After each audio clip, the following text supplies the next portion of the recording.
Nesër 10 shkurt, të dalim në protest kundër hajdutëve në qeveri e pushtet, kundër harbutëve që prej vitesh vjedhin, tallen, mashtrojnë, dhunojnë e përçmojnë qytetarët, kundër bastardëve që u shërbejnë vetëm një grushti njerëzish të quajtur oligarke biznesmen, por që në fakt janë grabitçare biznes qen, që i lëpijen çdo pushteti dhe çdo qelpsire në pushtet për të marrë pagar, çdo tender e për të grabitur çdo pasuri shtetërore e private. Protesta është mision i vështirë por fisnik për çdo qytetar që nuk pranon nënshtrimin e një tufe plerash me emrin qeveri, e kujdo partie qoftë kjo tuf, nëse sillet si pushtuese me qytetarët e saj. Protesta nuk e rrëzon qeverinë, por ngre moralin dhe vetë frikën e kujdo qytetari që ndihet i vjedhur e i dhunuar nga kjo qeveri. Qeveritë rrëzohen e ndrohen vetëm me votë ose revolucion qytetar jashtë partive politike, por që në Shqipëri për fat të keq nuk kemi qytetar të lirë, sepse pothuajse të gjithë janë të pronotuar nga partitë e partiçkat politike. Prandaj hajdeni nesër, datë 10 shkurt 2026, ora 18:00 në protest për të përmbushur një mision qytetar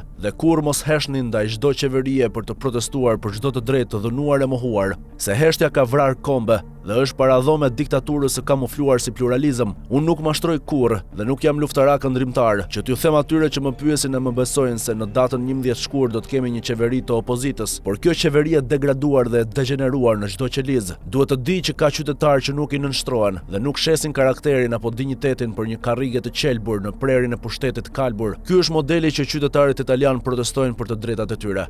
Dënglat e bëshira ambasadorëve për qetësi e dashuri në protest mund t'i dëgjojnë vetëm bythë politikan të menderosur që bëjnë si opozitar. Protesta është një drejtë e fituar, jo lëmosh e dhuruar. Askush që është në pushtet e qeveri nuk i pëlqejnë protestat, se i prishet rehatia.